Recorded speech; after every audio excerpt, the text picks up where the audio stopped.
The doctors thought I was unconscious. My family thought I was dying. And while I lay motionless in an ICU bed, they started dividing my money, my company, even my house. What they didn't know was that I could hear every word. My name is Matt Harris. I'm 58, and for 30 years I built a life for my family in Naples, Florida. A successful logistics company, a beautiful house, a wife I'd loved for 3 decades, 3 children I thought would be my legacy. Then a pickup truck ran a red light. The impact put me in a coma. 3 days later, I heard my wife beside my hospital bed. The doctor said, "His brain activity is improving. He may wake up." My wife calmly replied, "He always said he wouldn't want to be kept alive by machines." Then my son Carl added, "Dad never wanted to be a burden." I wanted to scream. I had never said those words. Then my wife signed the DNR. They were preparing to let me die. And then I heard something even worse. Carl whispered, "Once the estate clears, the trust starts paying out. I already know what my share is." My own son was calculating his inheritance while I was lying 3 feet away. But that wasn't all. My daughter complained that visiting me was ruining her schedule. And my stepson Adrian, the man I'd raised since he was 6, the man I'd made VP of my company, said, "The sooner we settle the estate, the cleaner this is." I stayed perfectly still, because suddenly, staying unconscious was the safest thing I could do. On the 7th day, I opened my eyes. Everyone celebrated.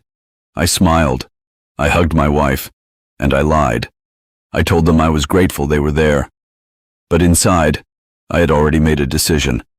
I hired a new lawyer, Ray Bennett, then a private investigator named Frank Dolan, and within weeks, they uncovered the truth. Adrian had stolen nearly $5,000 from my company over 3 years, 43 transactions, fake vendors, shell accounts, forged documents, and my wife had signed off on 11 of them. Then came the property records.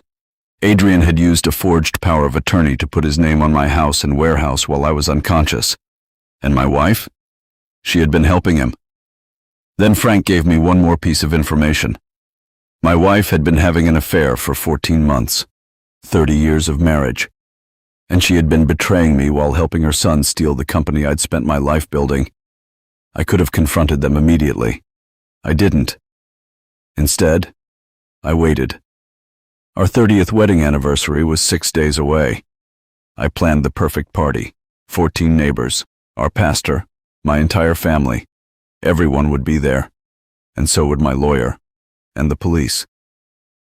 That Saturday night I stood in the backyard, raised my glass and said, 30 years is a long time.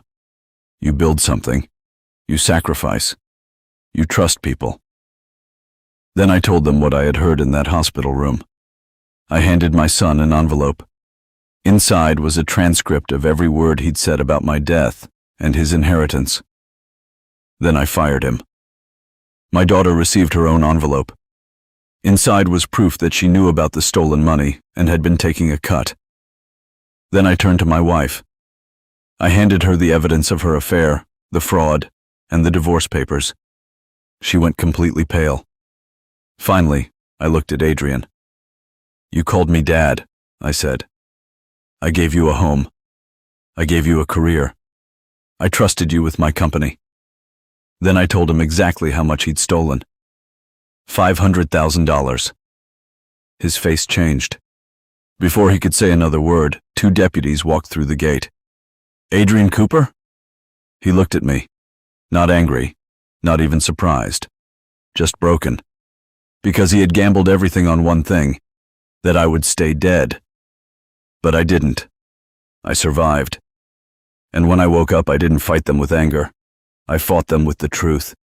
They wanted my inheritance. Instead, they inherited the consequences of what they had done.